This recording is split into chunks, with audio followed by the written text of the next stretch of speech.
ये जरूरी तो नहीं। देखो यहाँ पे ये तो आता ही है, ये तो आता ही है, पहले भी जानता था तुम कि पीटी जो x P naught x P note basically याद रहता है।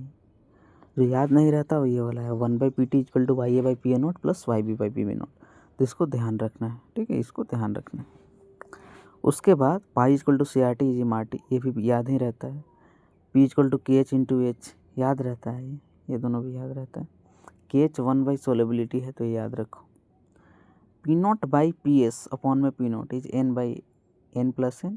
ऊपर P0 - PS डिफरेंस आता है, नीचे शुरू वाला कितना था। देखो सॉल्यूशन का बाद में कुछ कम हुआ और ओरिजिनल ओ है तो सेम ही ना, ये दोनों तो पता ही है। और P0 - PS अपॉन में अच्छा यहाँ से तो ये चीज़ याद रखो कि P0 - PS अपॉन में PS, नीचे भी PS हो जाता है, P0 PS बराबर ही हो जाता है, n लेस देन n हो जाता है, कैपिटल N से कम हो जाता है, मतलब कि ये कम हो जाता है तो small n by capital N ही बचेगा, क्योंकि इसको तुम इग्नोर कर सकता है, ठीक है ना। तो इसको याद करना पड़ेगा, इसको याद करना पड़ेगा, ठीक है ना, याद करना पड़ेगा। नेक्स्ट देखो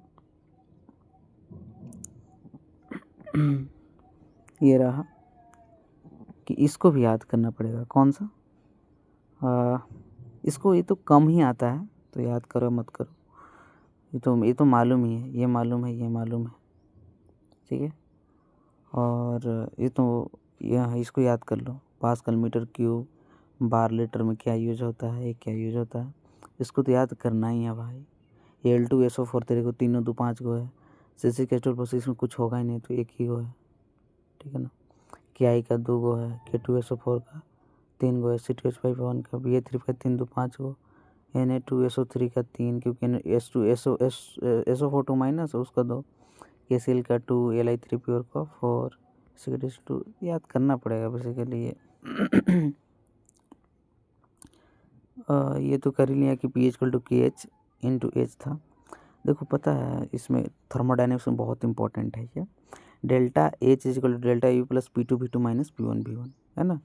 डेल्टा H याद है मेरे को, डेल्टा H डेल्टा U मेरे को याद रहता है ये वाला, delta H = delta U plus NR delta T, या फिर delta H delta U delta NJRT और NCB डेल्टा T, ये तो पता ही है, मतलब याद रहता है। Delta J delta H minus T delta S ये भी याद रहता है।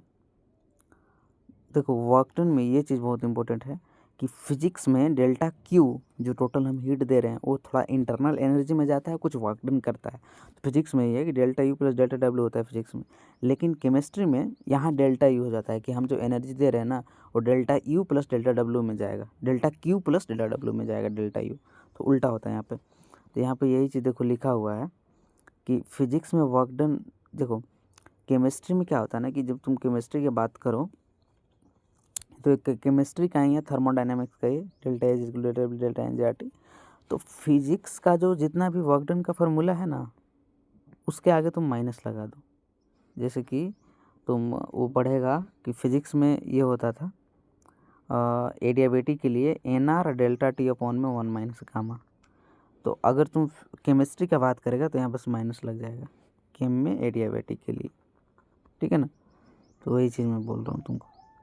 और ये देखो Q = MS डेल्टा T है, इस पूरे MS को हम बोलते हैं हीट कैपेसिटी, ठीक है। और एक देखो कि जब TB देखते हैं हम कि मतलब डेल्टा TB फ्रीजिंग नहीं है, बॉइलिंग की बात, तो बॉइलिंग में कुछ चीज़ तुम ऐड करते हो तो उसका डेल्टा TB से बढ़ जाता है, प्योर में डेल्टा TB से वो बढ़ जाता है, ठीक है। एंड जब फ्रीजिंग पॉइंट निकालना होता है तो डेल्टा TF से घट जाता है, और ये काफ़ी इंपॉर्टेंट है भाई, ये जो है ना काफ़ी important. Delta TG less than 0 होता है जब स्पॉन्टेनियस या फिर फिजिबल हो, डेल्टा G 0 होता है जब इक्विलिब्रियम या फिर रिवर्सिबल हो, डेल्टा G ग्रेटर देन 0 होता है non spontaneous not feasible. Basically इन दोनों ये चीज़ याद रखो, डेल्टा G लेस देन कम है, डेल्टा G कम है तो स्पॉन्टेनियस है फिजिबल है, इक्वल है तो इक्विलिब्रियम पे है, पता ही है। मतलब जब फॉर्मेशन होता है, जैसे कि मॉडर्न फिजिक्स में भी तुम पढ़ोगे ना कि अगर जैसा फॉर्मेशन हो रहा है ना तो फॉर्मेशन के केस में हम प्रोडक्ट माइनस रिएक्टेंट लिखते हैं, क्योंकि फॉर्मेशन हुआ तो प्रोडक्ट का ज़्यादा होता है, लेकिन कंबसन में तो रिएक्टेंट ही जल रहा है ना तो रिएक्टेंट माइनस प्रोडक्ट करते हैं, ठीक है। एक ये भी इंपॉर्टेंट है कि ई सेल होता है ई नोट ऑक्सीडेशन प्लस ई नोट रिडक्शन, जब पूरा हाफ सेल नहीं फुल सेल रिएक्शन दिया हुआ है तब, ठीक है ना। ये कभी भी नेगेटिव नहीं होता, ई सेल निकालोगे तो पॉजिटिव ही तुमको करना पड़ेगा, मतलब एक ऑक्सीडेशन एक रिडक्शन बनाना पड़ेगा अगर दोनों रिडक्शन या दोनों ऑक्सीडेशन दिया हुआ है तो। Delta G equal to minus n F E होता है, ई सेल हम यहीं से निकालते हैं ये फार्मूला से, ई नोट ऑक्सीडेशन ई नोट रिडक्शन। एफ जो होता है वो 96,500 होता है, और एन जो यहाँ पे जो तुम देख रहे हो ना, जो एन यहाँ पे यूज करोगे वो है क्या, total electron involve in the reaction is how much, ठीक है ना। अब देखो अगर मीन्स नो, अच्छा अगर हाफ सेल रिएक्शन दिया हो, जब भी मैं बोल रहा था तो हाफ सेल दिया हुआ है तो E not cell is equal to E oxidation reduction ये नहीं लगाना है, ये लगाना है delta G three is equal to delta G one plus delta G two, तो N three E three is equal to N one E one plus N two E two, N one E three, क्योंकि देखो ना एफ तो constant ही है और बाकी minus तो common ही आ जाएगा। अब देखो अगर कंसंट्रेशन सेल है, कंसंट्रेशन सेल अगर है तो एनोड हम ऐसे याद किए थे कैथोड एनोड का कि कैट माने रेड, कि कैट देख लिया तो भाई कुछ गलत होगा, रेड होगा, तो कैथोड पे रिडक्शन होता है, ठीक है। तो कैथोड पे रिडक्शन होता है तो वहाँ पे कंसंट्रेशन कम होता है कंसेंट्रिक सेल में, कंसंट्रेशन सेल में। ये तो भाई काफ़ी इंपॉर्टेंट है ये वाला नॉर्स इक्वेशन जिसको बोलते हैं, तो इसको लगाने से पहले रिएक्शन को सेल रिएक्शन मस्ट है लिखना, चाहिए लगाने से पहले उसको लिखो सेल रिएक्शन को। तो ई नोट सेल कैसे निकलता है, तो ई नोट सेल निकालने के लिए हम अभी जस्ट देखें ना, देखो ई नोट सेल जो निकालने के लिए ये जो ई नोट सेल यहाँ पर है, तो इसको निकालने के यहाँ देखो ई नोट ऑक्सीडेशन ई नोट रिडक्शन जो यहाँ पर दिया हुआ है, तो ये होता है E not cell minus 0.059/n log of product की पावर जो कंसंट्रेशन जो यूज करते ना है वो वाला, और नीचे रिएक्टेंट का जो भी स्टोइकियोमेट्रिक बेसिकली लॉग के है, लॉग के है, यहाँ पे के है, तो के इज़ लाइक इक्विलिब्रियम कांस्टेंट, तो उसको लिखने के लिए प्रोडक्ट अपॉन में रिएक्टेंट करते हैं ना, जो भी उसका स्टोइकियोमेट्रिक होता है तो वो वाला लिख देते हैं, वही वाला है। तो ये देखो स्टैंडर्ड होता है जो ई नॉट सेल है ना, वो स्टैंडर्ड इलेक्ट्रोड पोटेंशियल है, तो एट इक्विलिब्रियम पे ई नॉट सेल जीरो होता है, इस ई सेल जीरो होता है आपका, जो मतलब इक्विलिब्रियम पे यही वाला जीरो हो जाएगा, जो निकाल रहे हो ना यही जीरो हो जाएगा, मतलब E cell is 0.059/n log इतना हो जाएगा, समझा। और एक और इम्पोर्टेंट है एक चीज़, ये तो याद ही रहता है, लेकिन ये देखो delta G R is G R nought plus R T L N Q, इसी के जैसा है कि शुरू में नॉट और यहाँ निकाल रहे हैं, तो इक्विलिब्रियम पे जैसे यहाँ पे क्या था कि equilibrium E not cell zero है, तो यहाँ पे भी इक्विलिब्रियम पे डेल्टा जी आर जीरो है, डेल्टा जी आर क्या है आपका, डेल्टा जी आर जीरो है, तो डेल्टा जी आर नॉट फिर R minus R T L N K equilibrium हो जाता है फार्मूला, ठीक है ना। तो इस चीज़ को तुम समझ गए है ना। आगे देखो इसको भी देख लेते हैं, ज़्यादा नहीं 4-5 मिनट होगा और क्या। देखो ओ ये रहा, जैसे कि अगर इक्विवेलेंट ऑफ चार्ज पूछे ना तो वो होता है Q/96,500, जैसे मोलर मास की तरह देख लो कि टोटल मास अपॉन में मोलर मास करते ना है, मोलर मास तो नंबर्स ऑफ मोल आ जाता है, तो ऐसे ही इक्विवेलेंट ऑफ चार्ज है, ठीक है, कि जितना भी तुमको चार्ज दिया कि 96,500 कूलम भी होता है, ये 96,500 कूलम भी होता है, तो ऊपर में टोटल सी आ जाएगा, टोटल कूलम कितना चार्ज है, और यही इक्विवेलेंट ऑफ चार्ज हो जाएगा, ठीक है ना, इक्विवेलेंट ऑफ चार्ज हो जाएगा। और क्यू को तो क्या लिखते हो, देखो आई होता है Q/T, जो करंट होता है वो इतना, तो क्यू लिखने के लिए आई टी करेगा, तो आई इंटू टी अपन में 96,500 कर दोगे तो इक्विवेलेंट ऑफ चार्ज आ जाएगा। जब O2 और H2 से प्रोड्यूस, अगर देखो अच्छा जैसे H2O है तो H2O क्या होगा, O2 प्लस 2 टाइम्स कर दो और 4H कर दो 2, हाँ, तो इस केस में अगर O2 जो है H2O से प्रोड्यूस हो रहा है तो n फैक्टर 4 होता है। कहाँ n फैक्टर 4 होता है, देखो यहाँ पे तो अभी ये 0 पे ही है, कुछ है तो नहीं इस पे, तो यहाँ पे कितना है 4x 4,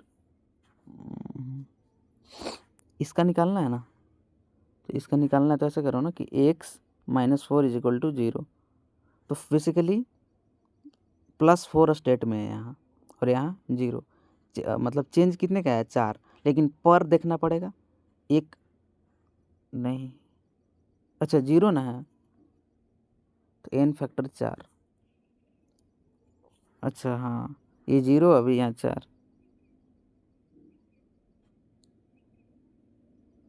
ठीक है, 4 का आ गया n फैक्टर, h का n फैक्टर 2 और उसका 4 रेडॉक्स में और क्लियर हो जाएगा। देखो ये काफ़ी इम्पोर्टेंट है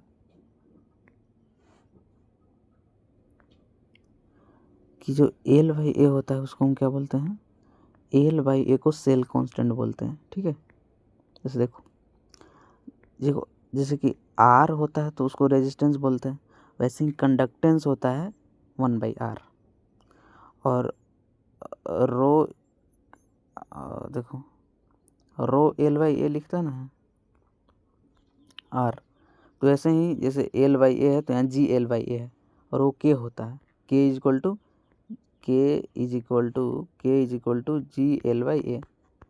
ठीक है, उसको कंडक्टिविटी बोलते हैं, जैसे वहाँ के रेजिस्टिविटी था। ये बहुत इंपॉर्टेंट है, ये क्या है, बहुत ही इंपॉर्टेंट। जैसे कि लेमडा एम जो है, जो मोलल कंडक्टिविटी बोलते हैं, वो के इंटू 1000 में कैपिटल एम है, ये मोलरिटी है नीचे पर लीटर वाला। तो साइमन सेंटीमीटर इनवर्स में हो तब हम के अगर साइमन सेंटीमीटर इनवर्स में हो तब हम लेमडा एम ये यूज करते हैं।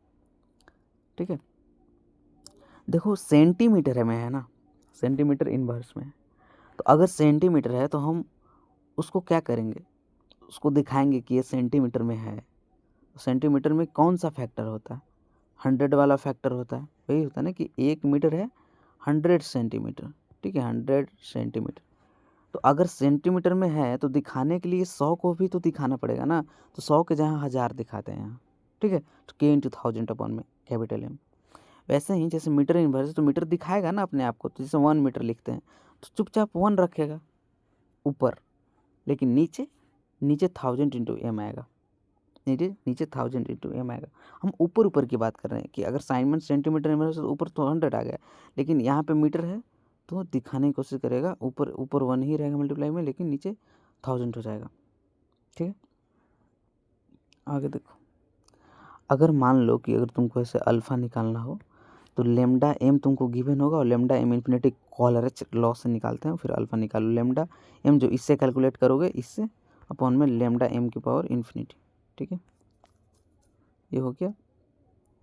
आगे देखो, एक और है कि this graph is for weak electrolyte CH3COH। तो वीक इलेक्ट्रोलाइट होता है तो लेमडा एम जो यहाँ से फॉर्मूला से निकालोगे ना, और रूट अंडर कंसंट्रेशन में ऐसा होता है। ठीक है,